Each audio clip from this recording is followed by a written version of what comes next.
মৃত্যু শয্যায় যদি এমন অবস্থায় থাকো যে তুমি ওযু আছে, তোমার ওযু আছে, ওযু অবস্থায় আজরাইলের সাথে সাক্ষাৎ হয়ে যায়, তাহলে প্রথম পর্যায়ের একটা গ্যারান্টি আমি নবীর পক্ষ থেকে রয়ে গেল, তোমার মরণের শাস্তিটা আল্লাহ কমায়া দিবে। শুধু তা নয়, মরণের কষ্ট কমবে তা না, ওযু অবস্থায় যদি দুনিয়ার থেকে বিদায় হও, তাহলে তোমার জবানে বিদায়ের সময়ে আজে বাজে কথা আসবে না। বিদায়ের সময়ে সেই জবানে সেই মধুর কালেমা জারি হয়ে যাবে, লা ইলাহা ইল্লাল্লাহু মুহাম্মাদুর রাসূলুল্লাহ। আওয়াজ দিয়ে বলেন না সাল্লাল্লাহু আলাইহি ওয়াসাল্লাম। বিশ্বনবী বলেন ওযুর ফায়দা হলো মরণের শাস্তি আল্লাহ রাব্বুল আলামিন কমিয়ে দিবেন। ওযুর ফায়দা হলো আমার উম্মতেরা রে, পুরুষ হও কিংবা নারী হও, ইবাদত আর আমল আল্লাহর কাছে পুরুষের জন্য বেশি গ্রহণযোগ্যতা পায় এমনটা না, নারীর জন্য একই। মান আমিলা সালিহাম মিন যাকারিন আও উনসা ওয়া হুয়া মুমিন ফালানুহইয়ান্নাহু হায়াতান তাইয়্যিবা। জোরে একবার বলেন না আল্লাহু আকবার। আল্লাহ কোরআনে কারীমে আয়াতে বলেন, পুরুষ হও নারী হও, একজন পুরুষের ওযুর দ্বারা পুরুষ জান্নাত কামাই করে নিবে, একজন মহিলা ওযু করলে জান্নাত কামাই করতে পারবে না, এটা হতে পারে না। ওযুর মর্যাদা আমার উম্মতের পুরুষের জন্য যেমন, ঠিক নারীদের জন্য মর্যাদা একই রকম। আল্লাহু আকবার বলেন।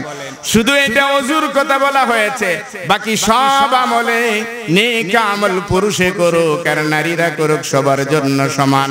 কথা লম্বা করব না, পিছনে আমাদের সম্মানিত আকাঙ্ক্ষিত মেহমান তিনি আসবেন।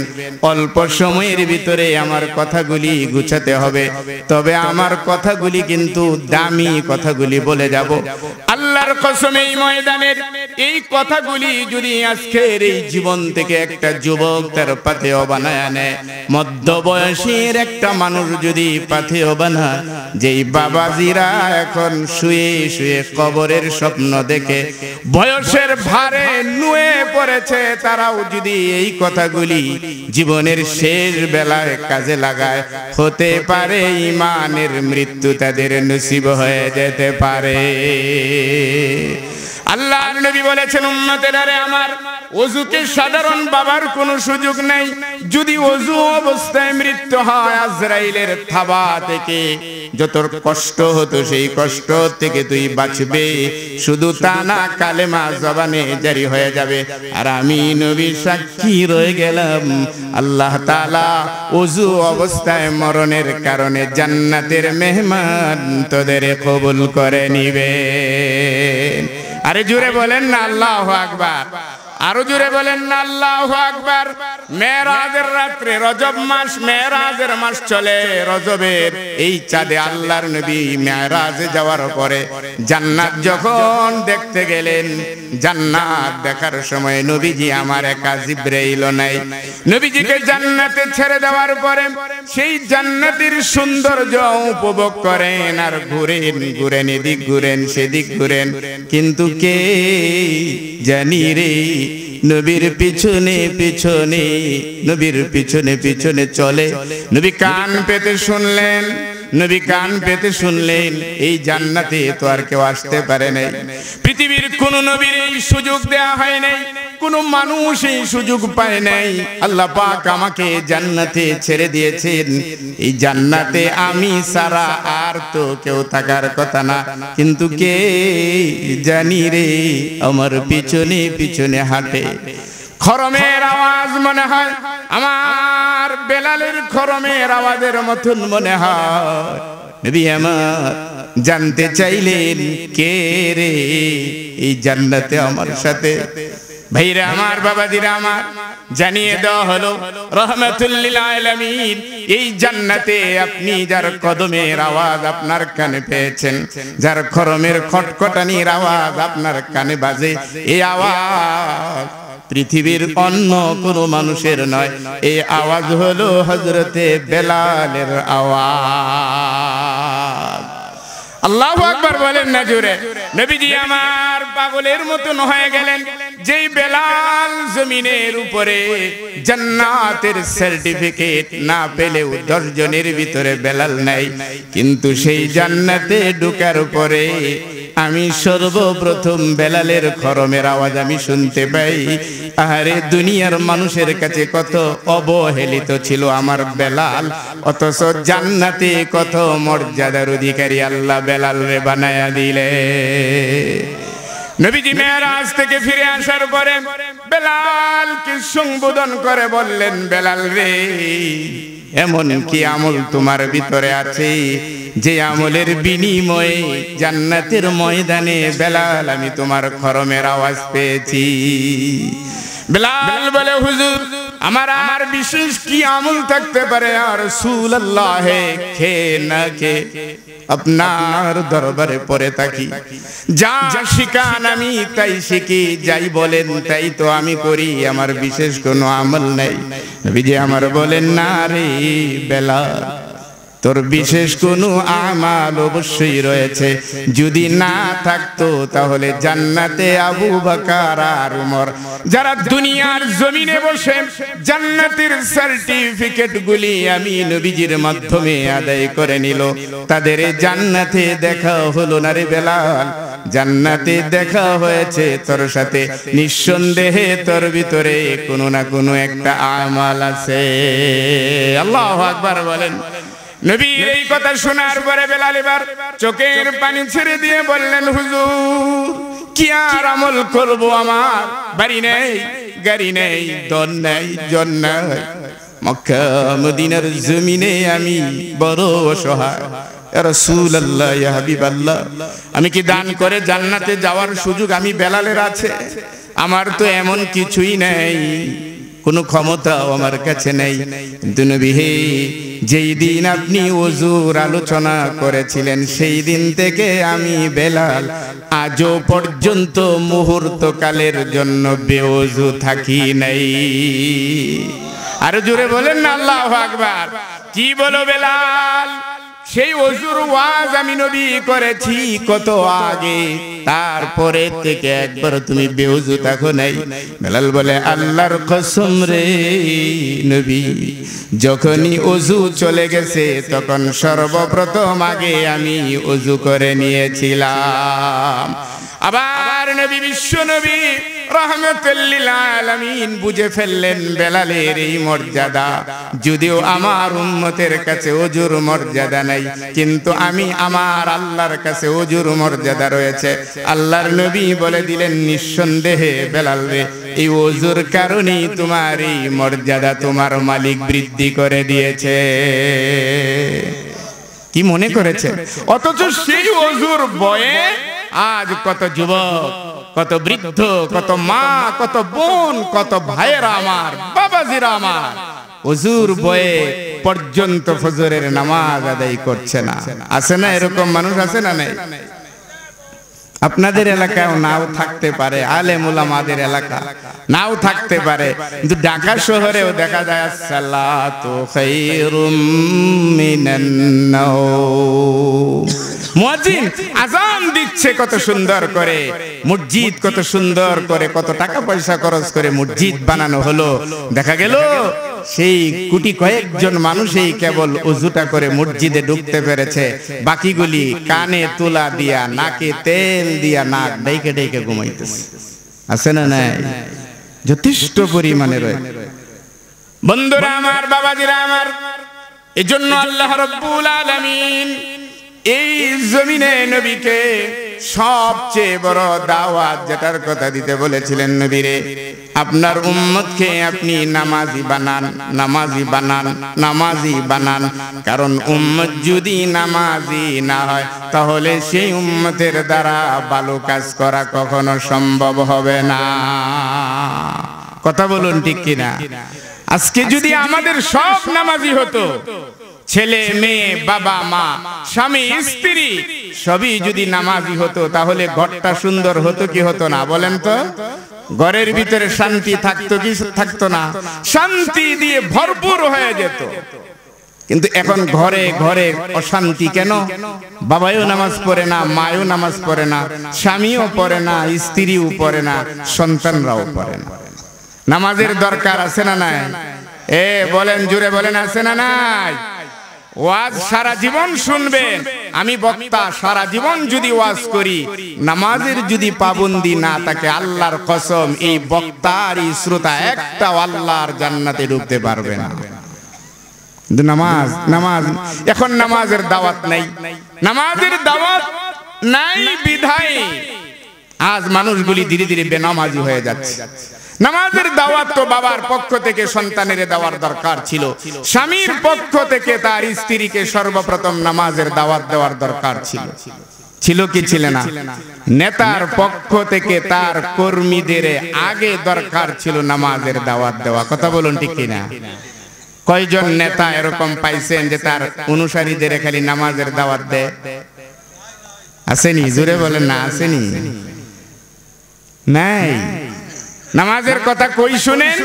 সপ্তাহে একদিন মসজিদে গেলে মসজিদের মিম্বার থেকে ইমাম সাহেব 2-4টা কথা হয়তো নামাজের কথা বলে।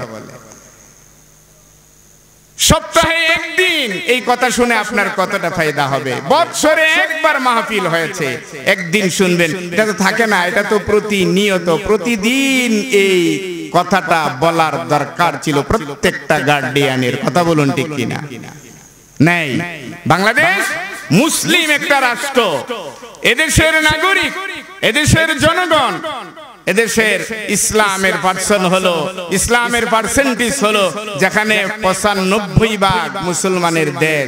কিন্তু দেখুন তো 95% মুসলমানের দেশে নামাজের সূরতটা দেখলে আপনি বের করতে পারবেন যে কতজন মুসলমান এই দেশে আছে।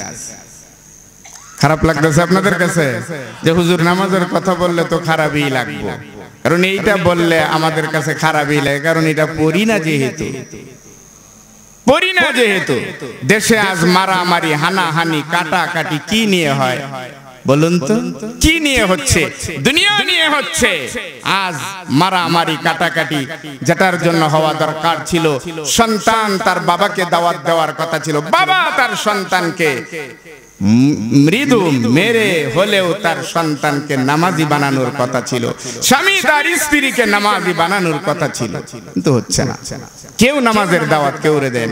আপনি ওয়াজ শুনে যাবেন, 12টা পর্যন্ত ওয়াজ শুইনা যায় সাইরা ফায়দাটা কি হবে? যেখানে উচিত ছিল বিবিরে যায় বলা যে নামাজের কথা শুইনা আইছি বিবি, হে কিয়ামত হয়ে গেলেও যেন ফজরের আজান হইলে নামাজ মিস না হয়, কথাটা বলা দরকার ছিল। কিন্তু আপনি ওয়াজ শুনে গেলেন, বিবিরেও বলবেন না, নিজেও দেখা গেল ফজরের সময় আর উঠবেন না। এরকমটা হয় কিনা বলেন তো? ওয়াজে তো আর আজকে নতুন আইছেন না, আরো তো আইছেন। ওয়াজের থেকে যাওয়ার পরে ফজরের নামাজ মিস হইছে, এইরকম শ্রোতা এখানে 2-1 খুঁজলে পাওয়া যাবে না? পাওয়া যাবে, নিঃসন্দেহে পাওয়া যাবে, নিঃসন্দেহে পাওয়া যাবে। আজ রন্ধ্রে রন্ধ্রে মুসলমানদের সমাজে অশালীন কর্মকাণ্ড, বেবিচার, জুয়া, লুণ্ঠন, নানান হাবি জাবি দিয়ে সমাজগুলি আজ ভরপুর হয়ে আছে। সমাজের যুবকেরা নষ্ট হয়ে যাচ্ছে। নামাজ যার কাছে নাই, শয়তান তাকে অশ্লীলতার ভিতরে লাগাইয়া দিবে, এটাই স্বাভাবিক, এটাই স্বাভাবিক। একজন নামাজি কোনদিন, একজন নামাজি কোনদিন, জানি না আপনাদের এলাকার কথা বলি না, আমি সামগ্রিকভাবে এই কথাগুলি বলছি। একজন নামাজি সে কোনদিনও ঘুষের দ্বারে, সুদের দ্বারে, জুয়া খেলার দ্বারে, তারপরে খারাপ কোনো কর্মকাণ্ডের দিকে যাইতে পারে? কথা বলুন তো, পারে? একজন নামাজি যাইতে পারে? কিন্তু এখন দেখুন তো এগুলি কে করে? জুয়ার আসর কে বসায়? ঘুষের লেনদেনে কারা আছে? আমরা মুসলমান, আমরা না? কথা বলেন না, আমরা না? কেন আমরা? নামাজ পড়লে তো এমনটা হওয়ার কথা ছিল না, কারণ আল্লাহ রাব্বুল আলামিন বলেছেন ইন্নাস সালাতা তানহা আনিল ফাহশাই ওয়াল মুনকার। নামাজ সর্বপ্রথম মানুষগুলিকে অশ্লীলতা থেকে, খারাপি থেকে, বেপরদার জিন্দেগি থেকে নামাজ সর্বপ্রথম মানুষকে বাঁচায়া দেয়। জোরে বলুন সুবহানাল্লাহ, আরেকটু জোরে বলুন না সুবহানাল্লাহ। কিন্তু এখন নামাজের বেলায় মসজিদে যাবেন, ফার্স্ট কাতারের মুসল্লি, প্রথম কাতারের মুসল্লি যিনি, মাঝে মাঝে দেখা যায় জুয়ার আসরে, মদের আসরেও তাকে সবার আগে পাওয়া যায়। মসজিদের ভিতরে উল্লেখযোগ্য মুসল্লি, মসজিদের খাদেম হয়ে আছেন, কমিটিতেও আছেন, নানান ভাবে আছেন, মাদ্রাসার কমিটিতেও আছেন, নামাজও পড়েন, কিন্তু দেখা যায় মাঝে মাঝে ঘুষের সুদের লেনদেন খুঁজতে গেলে তাদেরও সেই জায়গায় পাওয়া যায়। আছে না নাই? অথচ এগুলির বাড়াতেও যাওয়ার কথা না, কাছেও যাওয়ার কথা না, কারণ নামাজ যদি আল্লাহর জন্য হয়ে যায়, সেই নামাজ তাকে সর্বপ্রথম দুনিয়ার খারাপি থেকে বাঁচাবে। কারণ একটা নামাজি জীবন দিয়ে দিতে পারে, জীবন চলে যেতে পারে, কিন্তু জীবনের বিনিময়ে হলেও আগে নামাজের কথা বলবে। কথা বলুন ঠিক কিনা? কিন্তু জীবন যাওয়া লাগে না, স্বাভাবিক কারণে মানুষ নামাজের দিকে যথেষ্ট পরিমাণে অবহেলায় রয়েছে। আজান হয়, বাজারে ভরপুর মানুষ, চায়ের স্টলে যুবকেরা বসে বসে আড্ডা দেয়। আজান হলো একটা বারের জন্য তার দিলের ভিতরে ফিকির জাগে না যে আমার নামাজ দরকার। বন্ধুরা আমার, ভাইরা আমার, এই নামাজের দাওয়াত শুধু আমাদের মতন এই মোল্লা মৌলবীরা আর আলোচক আর বক্তাগণ এই স্টেজে কিছুক্ষণ বসেই করালেই মানুষগুলিকে নামাজি বানানো যাবে না। নামাজি বানানোর জন্য, দেশের জন্য নামাজি রাষ্ট্রপ্রধান বানানোর প্রয়োজন আছে না নাই? এই জোরে আওয়াজ দিয়ে বলেন, আছে না নাই? কারণ আপনার রাষ্ট্রপ্রধান যদি নামাজি হয়, তাহলে সে যদি নামাজের দাওয়াত দেয়, যতটা কাজে আসবে আপনার মসজিদের ইমাম সাহেব দাওয়াত দিয়ে ততটা কিন্তু করতে পারবে না। কেমনে হবে? এদেশের মানুষগুলি আর যুবকগুলি, যেই যুবকগুলি জুয়ার আসরে ধ্বংস হচ্ছে, বেলিল্লার বেহায়াপনার ভিতরে ধ্বংস হয়ে যাচ্ছে, এই যুবকগুলি কোনোদিন আমাদের কথা শুনে শুনে তাড়াতাড়ি মানুষ হতে চায় না। কিন্তু এই যুবকগুলিরে যারা চালায়, দামি দামি গাড়ি গুড়িতে যারা চলে, এদেশের পদমর্যাদা নিয়ে এদেশের সবচেয়ে সেরা জায়গা, দামি জায়গায় সংসদে বসে বসে যারা কথা বলে, তারা যদি সেই সংসদের চেয়ার থেকে যদি নামাজের কথা এট এ টাইম, এদেশের পার্লামেন্টে 300 সদস্য আমরা নির্বাচিত করি, 300 সদস্য আমাদের পার্লামেন্টে বসে, হিন্দু আর কয়জন? সপ্ত মুসলমান। কিন্তু দেখা গেল অতীতের ইতিহাসে 2-1 জন ছাড়া ওই আসনগুলিতে বসে কেউ নামাজের কথা বলে না। কেউ নামাজের কথা বলে না, নামাজের কথা নাই। বরং যেই গুলি দিয়ে যুব সমাজ ধ্বংস হবে, পরিবার, পরিবেশ, সমাজ সব ধ্বংস হয়ে যায়, যেখানে বসে নামাজের দাওয়াত, দ্বীনের দাওয়াত আর ইসলামের দাওয়াত দেওয়ার কথা ছিল। কারণ আপনি যদি ইতিহাসের দিকে তাকান, সেই মক্কার ইতিহাস বলেন আর মদিনার ইতিহাস বলেন, যেখানে ভাঙ্গাচোরা সমাজ ছিল, যেই সমাজের উল্লেখযোগ্য ভালো কিছুই ছিল না। যুবকেরা সারাদিন জুয়ার আড্ডায়, মদের আড্ডায়, রাতের বেলায় নারীবাজিতে লিপ্ত ছিল। আমার নবী, বিশ্ব নবী রাহমাতুল লিল আলামিন যেদিন রাষ্ট্রপ্রধান হয়ে গেলেন, মদিনার মসনদে যেদিন বসলেন, সেদিন থেকে দাওয়াত শুরু করে দিলেন যে আজকে থেকে মদিনার জমিনে সর্বপ্রথম সবার কাছে যারা মুসলমান তাদের প্রথম কাজ আর ইবাদত হবে নামাজ। আল্লাহু আকবার বলেন। এটা মদিনার শুধু রাষ্ট্রপ্রধান বলেন নাই, কোরআনে কারিমে রব্বুল আলামিন বলেছেন আল্লাযীনা ইম্মাক্কান্নাহুম ফিল আরদি ওয়া আকামুস সালাতা ওয়া আতাউজ যাকাত ওয়া আমারু বিল মারুফি ওয়া নাহাউ আনিল মুনকার। একবার জোরে বলা যাবে কি আল্লাহু আকবার? আরেকটু জোরে বলেন না আল্লাহু আকবার। আল্লাহ রাব্বুল আলামিন বলেছেন, যদি কোন মুসলমান রাষ্ট্র প্রধান হয়ে যায়, কেউ যদি একটা ইসলামিক স্টেটের প্রেসিডেন্ট হয়ে যায়, প্রধানমন্ত্রী হয়ে যায়, তার জন্য প্রথম কাজ হলো, সর্বপ্রথম কাজ হলো মানুষের মাঝে নামাজের দাওয়াত দেওয়া। আল্লাহু আকবার বলেন না। সর্বপ্রথম ইসলামিক স্টেটের একজন রাষ্ট্রপ্রধান হোক আর প্রধানমন্ত্রী হোক, যে কেউ হোক না কেন, সে যদি মুসলিম হয় তাহলে তার সর্বপ্রথম দাওয়াত হবে নামাজের দাওয়াত। চিৎকার মেরে বলুন না আল্লাহু আকবার। আমাদের দেশ কি মুসলমানের দেশ না? এই কথা বলেন না কেন? আমাদের দেশ কি হিন্দুদের দেশ না মুসলমানের দেশ?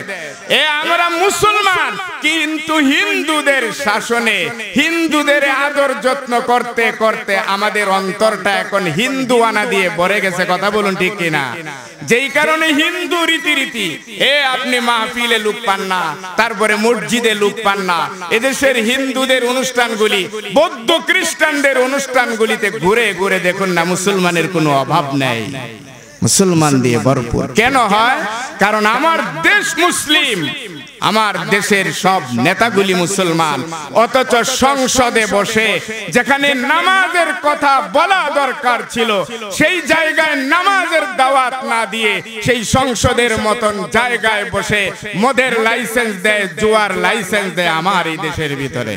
অতীতের ইতিহাসটাই প্রমাণ করে। সংসদ যেখানে ছিল সেখানে কোরআনে কারিমের তেলাওয়াত জারি করো, সেটা না করে এই বাংলাদেশের সংসদে বসে বসে নর্তকীরা আর গায়কেরা ওখানে গান গাইছে। এর চেয়ে কপাল পোড়া জাতি আর কি হতে পারে জাতির জন্য? সংসদে বসে বসে গানের আড্ডা। এই জন্য আজকের সমাজের যুবকেরা গান বেশি পছন্দ করে, কারণ আমাদের নেতা ওখানে বৈশা গান গাওয়া, যুবক গান পছন্দ করে। ওখানে নর্তকীদের নাচায়, বাস ওখানেও নর্তকীরা নাচ। মুসলমান, সময় এসেছে, সময় কিন্তু বারবার আসে না, বারবার আমরা ধোঁকা খাই। ওই যে বলে না, গুগু তুমি কয়বার ধোঁকা দিবা আমাদেরকে? জাল পেতে, জাঙ্গি পেতে শিকারি বসে থাকে, কিন্তু দেখা গেল গুগু এদিক দিয়ে সেদিক দিয়ে ফাঁদ পেতে চলে যায়, শিকারির ফাঁদ ভঙ্গ করে দেয়। আমরাও কিন্তু কম এরকম শিকার হই নাই। সময় অনেক গিয়েছে, জাগ্রত হন, বিবেককে জাগ্রত করেন। এদেশের অনেকের নেতৃত্ব আপনারা দেখেছেন, অনেক নেতা দেখেছেন, অনেক নেতার ওয়াদা শুনেছেন। আসুন এবার শেষবারের মতন আমরা আল্লাহ পাকের কাছে কামনা করি, আল্লাহ যেন এদেশের ঘরে ঘরে, অন্তত এদেশে আগামী ভবিষ্যতে এদেশের দায়িত্ব যাদের হাতে যাবে, আল্লাহ তাআলা যেন প্রত্যেককেই কোরআনের কর্মী হিসাবে কবুল করেন। জোরে বলেন আমিন। আর একটু জোরে বলেন না আমিন। الذين إن مكناهم في الأرض أقاموا الصلاة। সামনের দিনগুলিতে বাংলার নেতৃত্ব এমন দেখতে চাই, যেই নেতারা কোনোদিন গানের আসর বসাবে না, মদের জুয়ার আসর বসাবে না, যেই নেতাগুলি দাঁড়ে দাঁড়ে ঘুরে ঘুরে তাবলীগের বাইরা, চরমনায়ের বাইরা, উলামায়ে কেরামরা যেভাবে হাতে ধরে পায়ে ধরে মানুষকে মানুষ বানাতে চায়, আগামী দিনের নেতাগুলি যেন আমাদের জন্য এমন নির্বাচিত হয়। আমিন বলেন না? আর একটু জোরে বলেন না আমিন। বন্ধুরা আমার, ভাইরা আমার, দুনিয়ার স্বপ্ন দেখার জন্য আমাকে আপনাকে বলা লাগবে না। দুনিয়ার স্বপ্ন, দুনিয়ার উন্নতির কথা অনেকেই বলে দিতে পারে, কিন্তু আখিরাতের উন্নতির কথা বলেছেন আমার নবী, বিশ্ব নবী রাহমাতুল লিল আলামিন। সেই নবী বলেছেন, উম্মতেরা রে আমার, দুনিয়ার স্বপ্নগুলি, দুনিয়ার রঙিন গুড়ি উড়াইয়া দিয়া দুনিয়াটা নিয়ে মত্ত হয়ে থেকো না। কারণ হায়াত যিনি দিয়েছেন, হায়াত কেড়েও নিবেন তিনি, অন্য কেউ না। উম্মতেরা রে আমার, জীবন থাকতে যদি জীবনের মূল্য দিয়ে খোদারে সেজদা দিতে নাও পারো আর নামাজি না হতে পারো, একাকী হয়ে দেখো এই বডি থেকে রূহটা আলাদা হয়ে যাওয়ার পরেই বুঝবে যে কতটা প্রয়োজন তোমার নামাজের ছিল। উম্মতেরা রে আমার, মরণের পরে কবরে সর্বপ্রথম যার সাথে সাক্ষাৎ হবে, যেই বিষয়টা দিয়া কবরে ফায়দা পাবে, সেটা হলো তোমার জীবনের নামাজ। আল্লাহু আকবার বলেন না, আর একটু জোরে বলেন না আল্লাহু আকবার। বন্ধুরা আমার, ভাইরা আমার, আমরা মনে করি কিয়ামত অনেক দূরে, কিয়ামতের হিসাব নিকাশ অনেক পরে হবে, কিন্তু কিয়ামত যে আমার জন্য আগামী দিন হয়ে যেতে পারে এটার খবর আমার কাছে নাই। ভাইরা আমার, দুনিয়ায় বিপদে পড়ে দেখেন সন্তান আগায় আসবে, প্রতিবেশী আগায় আসবে, কেউ না কেউ সাহায্যের হাত আপনার দিকে বাড়িয়ে দিবে, কিন্তু এই দেহটা থেকে যখন রূহটা আলাদা হয়ে যাবে তখন আর কেউ সহযোগিতা করতে পারবে না, তখন সেই সহযোগিতা লাগবে আমার আল্লাহ। আল্লাহু আকবার বলেন না, জোরে বলেন না আল্লাহু আকবার। রূহ চলে যাবে, রূহ চলে যাওয়ার পরে কোথায় যাবেন? এখন তো আপনি নানান জায়গায় যান, মরে দেখুন আপনার জায়গা আপনার ঘরের ভিতরেও নাই। মরে দেখুন না, মরলে আপনার জায়গা আপনার ঘরের ভিতরেও নাই। মরলেই পরে কবর, কবর মানে কিয়ামত। কবরে যাওয়ার পরে লোকগুলি আপনাকে সাথে সাথে নিয়ে যায়, সন্তান যায়, পাড়া প্রতিবেশী সবাই কাঁধে করে কবরে নিয়ে যায়। তখনও আপনি বুঝতে পারেন নাই যে কতটা ভয়ঙ্কর অবস্থা আপনার সামনে অপেক্ষা করছে। তখনও বুঝতে পারেন। পৃথিবীর সন্তানেরা নিদারুণ হয়ে যায়, কবর সামনে দেখে আপনি ছটফট করতে থাকেন, তখন বলেন আহারে কই নিয়ে এলে রে সন্তান, কোথায় নিয়ে এলে? জংলা, বিটা, ওঝা, রাস্তার কিনারে ছোট্ট একটা গর্ত দেখা যায় রে সন্তান, কই নিয়ে এলে রে? জীবনে একটা দিন ঘরে না ঢুকলে আমি মা শুইতে যাই নাই, আমি বাবা শুইতে যাই নাই, কখন সন্তান আসবে রে? কারণ সন্তান যদি বিপদে পড়ে যায় তাহলে আগে আমাকে সাহায্যের হাত বাড়াইয়া দিতে হবে। সন্তান ঘরে ফিরা মানে নিরাপদ। সন্তান ঘরে ফিরে নাই, মায়ের কলিজায় শান্তি নেই, বাবার কলিজায় শান্তি নেই। বাবা মা সন্তানকে খাবার দেয়, ঘরে শোয়ায়, নিরাপদে আপন বিছানায় যায়, এবার আরাম করে।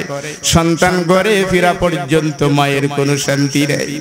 এবার সেই বাবা যখন দেখলো সন্তানের কাঁদে, আরে অনেক সন্তান তো ভয়ে বাবারে কাঁদেও নেয় না, মা কাঁদে নিতে পর্যন্ত দেয় না। রে সন্তান কাঁদে নিস না, কারণ কাঁদে নিলে ভয় পাবে রে সন্তান, রাতের বেলা ঘুমাতে পারবে না।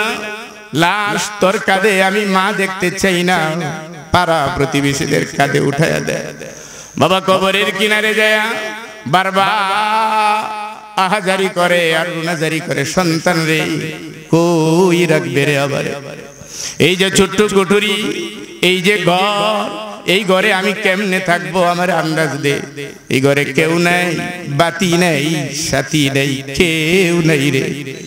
সন্তান স্বামী রে, স্ত্রী তার স্বামীকে ডেকে ডেকে বলে, স্বামী তার স্ত্রীকে ডেকে ডেকে বলে, কে দেখবে রে? আবার এতটা নিদারুণ তরা, এতটা নির্মম তরা।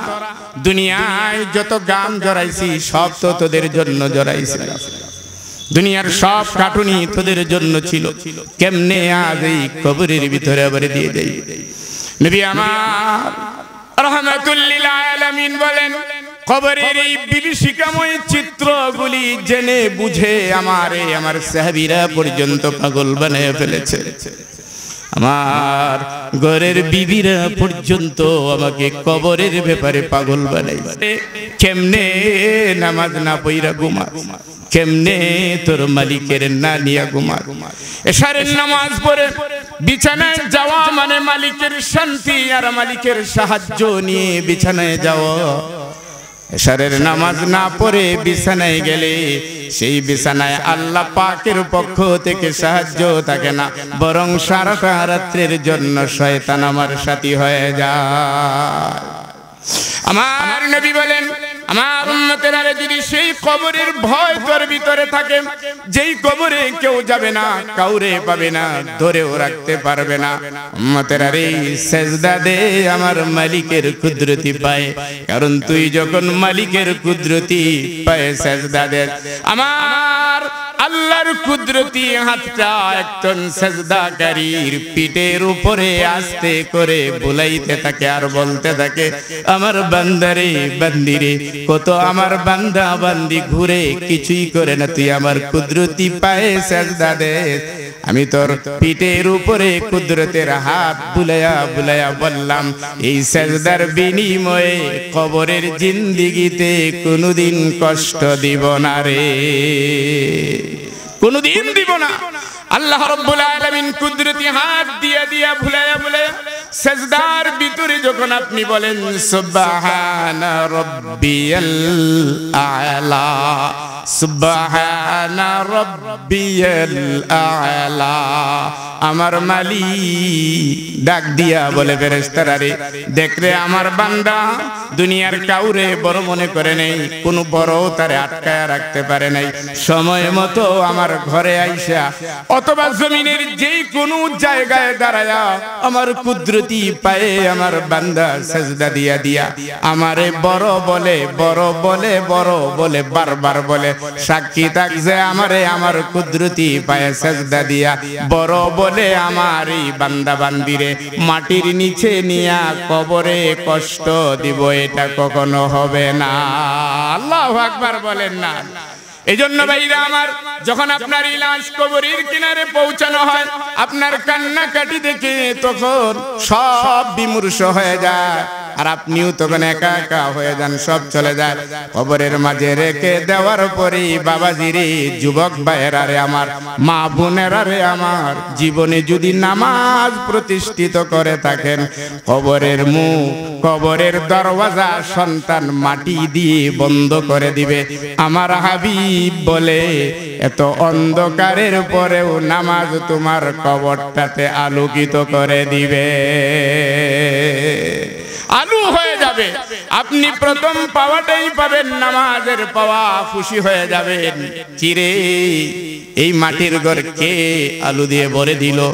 আওয়াজ আসবে রে, এটা দুনিয়ার কোনো লাইট না, এটা হলো তোর নামাজের আলো, এই কবরে আল্লাহ দান করেছে। ভাইরা আমার, বাবাজিরা আমার, কিয়ামতের কঠিন অন্ধকারের সময় মানুষগুলি যেদিন রাস্তা খুঁজে পাবে না, দিক বিদিক হয়ে যাবে, সেদিন আল্লাহর কোরআন বলছে, নূরুহুম ইয়াসআ বাইনা আইদিহিম ওয়া বিআইমানিহিম ইয়াকুলুনা রাব্বানা আতমিম লানা নূরানা ওয়াগফির লানা ইন্নাকা আলা কুল্লি শাইইন কাদির। আল্লাহু আকবার বলেন না। সেই কিয়ামতের ময়দানেও এই নামাজের আলো আপনাকে ডেকে ডেকে রাস্তা বের করে করে বলবে, ওরে নামাজি তুমি ওইদিকে যাও কেন? ওইদিকে অন্ধকার, আযাব গজবের শেষ নাই, এই যে আলোর পথ বের করে দিলাম রে। এই আলো আমি দেই নাই, এই আলো আমার বানানো না, এই আলো স্বয়ং আল্লাহ তোমার নামাজের আলোটাকে বানিয়ে দিয়েছে। উম্মতেরা রে আমার, নামাজের ব্যাপারে সাবধান হও। নবীজি আমার এই দুনিয়া থেকে বিদায় হয়ে যাবেন, বিদায়ের বেলায় আদরের নাতিরে ডাকেন নেই, বিবিদের ডাকেন নেই, কারো কথা তিনি মনে করেন নাই। ওই সময়ের ভিতরেও নবী আমার শুধুমাত্র উম্মতের জন্য শেষবারও বলেছেন আসসালাত আসসালাত আসসালাত ওয়া মা মালাকাত আইমানুকুম। উম্মতেরা রে, দুনিয়ায় যেন নামাজ নষ্ট না হয়ে যায়, নামাজের হেফাজত কর। কারণ অন্ধকার কবর বলো, হাসর বলো, ফুলসিরাত বলো, নামাজ থাকলে কোনো জায়গায় কেউ আটকাতে পারবে না। আল্লাহু আকবার বলেন না। এই ফুলসিরাতের ফুলের কথা তো শুনছেন, এটা কতটা দার হবে, লম্বা হবে, পার হতে পারবে না। অথচ হাদিসে আল্লাহর নবী বলেন, একটা নামাজি উম্মত যখন ফুলসিরাতের কিনারে দার হয়ে যাবে, ফুলসিরাতের নিচে থেকে আওয়াজ আসবে, ওরে আল্লাহর বান্দা, তাড়াতাড়ি তাড়াতাড়ি তুমি ফুলসিরাতটা পার হয়ে যাও, কারণ তোমার ঈমানের আলো আর নামাজের আলোতে আমি জাহান্নামের আগুন পর্যন্ত নিভে যাইতে চাই। আল্লাহু আকবার বলেন। তুমি এখানে খারুয়া দেরি কইরো না, তাড়াতাড়ি পার হয়ে যাও, তাড়াতাড়ি পার হয়ে যাও। এজন্য নামাজের ভিতরে সব ফায়দা। এজন্য আল্লাহর নবী নয়, আল্লাহর নবীর উপরে যে কোরআন আল্লাহ পাক নাজিল করেছেন, সেই কোরআনে আমাদেরকে বারবার দাওয়াত লাগাইছেন, একটা খারাপ মানুষের সাথে যেও না, একটা দুনিয়াদার মানুষের সাথে মিলো না। জীবনে যদি সময় দিতে হয় তাহলে আল্লাহওয়ালাদের সাথে দাও। ইয়া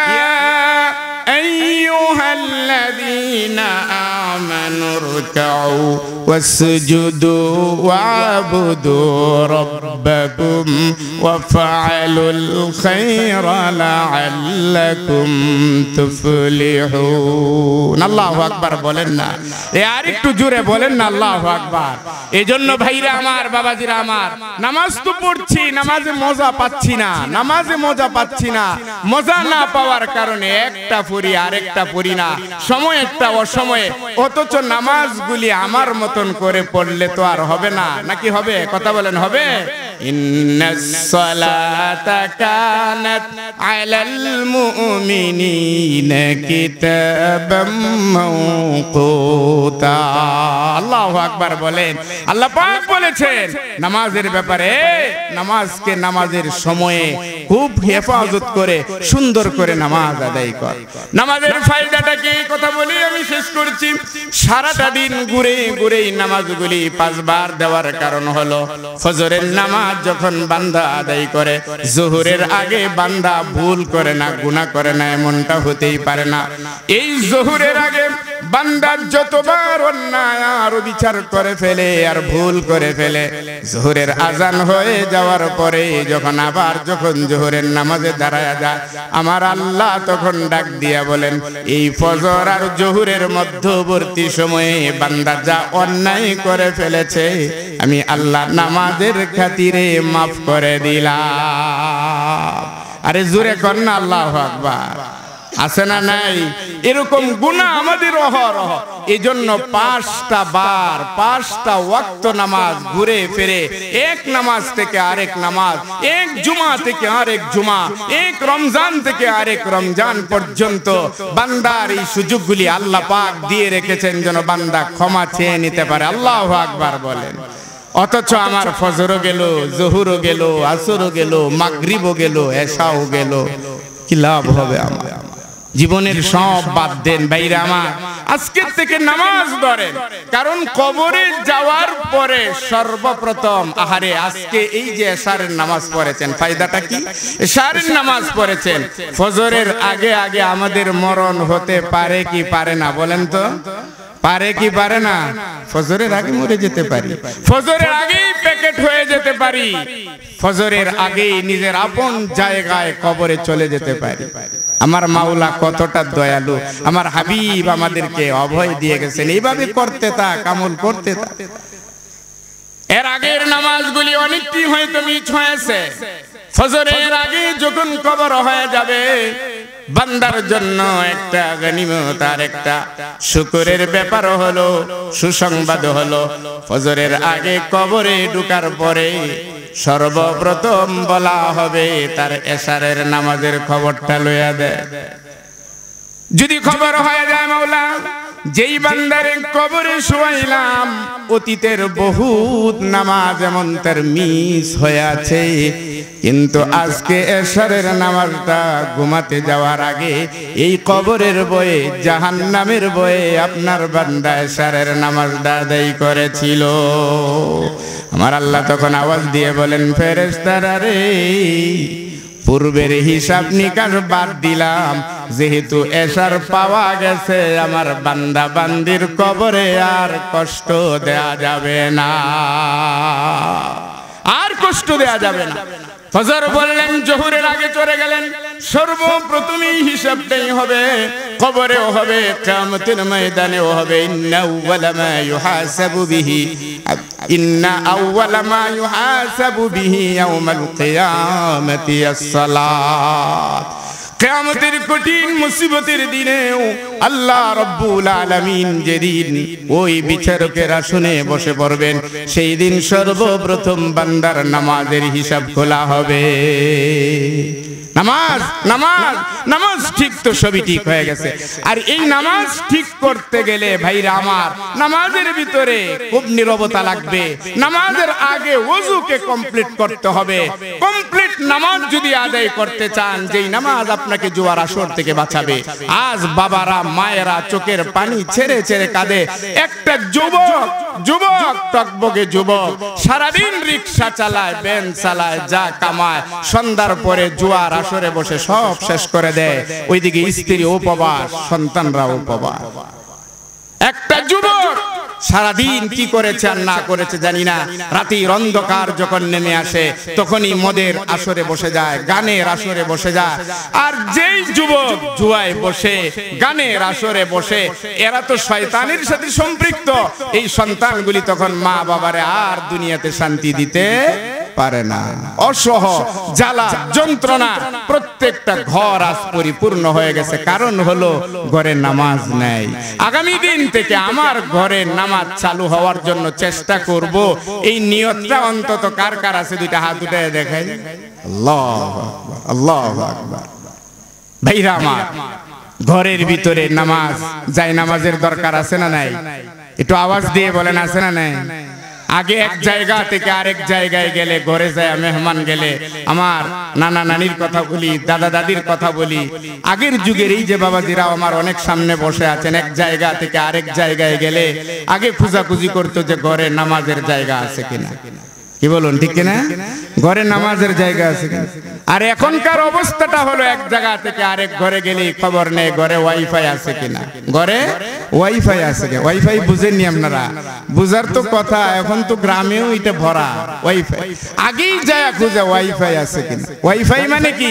সব খারাপি আর ভণ্ডামি দেখার একটা মাধ্যম। জুড়ে বলেন নাউজুবিল্লাহ। আমেরিকায় ক্যালিফোর্নিয়া লস অ্যাঞ্জেলসে যে আগুন জ্বলতেছে আজ কটা দিন যাবত, শুনতেছেন তো, দেখতেছেন, পুরে সরকার হয়ে যাচ্ছে, তছনছ হয়ে যাচ্ছে। এই ক্যালিফোর্নিয়া সম্পর্কে উলামায়ে কেরাম আগেই কথা বলছিল যে এই ক্যালিফোর্নিয়া হলো একটা পাপের শহর। পাপের শহর, অজস্র পরিমাণে এমন কোন পাপ নাই যেই পাপ ওখানে হয় নাই। দুনিয়ার বিখ্যাত বিখ্যাত বাসা বাসা বাবাজিরা বুঝবেন না, যুবকরা বুঝবো, যারা জোয়ান তারা বুঝবো, বলিউড হলিউড যারা ছিল, নামি দামি যত শয়তানরা ছিল, সব শয়তানদের বাসভবনগুলি ক্যালিফোর্নিয়াতে ছিল। সবগুলি জ্বালায়া তছনছ করে দিয়েছেন আমার আল্লাহ। সবগুলি শয়তানের আড্ডা আর আখড়া, যেখানে জিনা, মদ, ব্যভিচার আর জুয়াই ছিল তাদের মূল। কিন্তু আশ্চর্যের বিষয় হচ্ছে সেই জায়গায় পুরা সবকিছু পুরে গয়রত সরকার হয়ে গেছে। গত সপ্তাহে প্রতিবেদন দেখলাম, এই ধ্বংসযজ্ঞের ভিতরেও একটা বিল্ডিং, একটা ঘর দিব্যি তার মাথা উঁচু করে দাঁড়িয়ে আছে। আল্লাহু আকবার বলে। দিব্যি মাথা উঁচু করে দাঁড়িয়ে আছে। কিরে, কি হয়ে গেল এখানে? একটা গ্লাস পর্যন্ত ভাঙে নাই, একটা কাঠে আগুন ধরে নাই, যেমনে ছিল এমনিই পড়ে আছে। ভাঙ্গো, খোলো দরওয়াজা, দরওয়াজা খোলা হলো, ভিতরে কিছুই নাই, অ্যাটম বোম বলতে কিছুই নাই।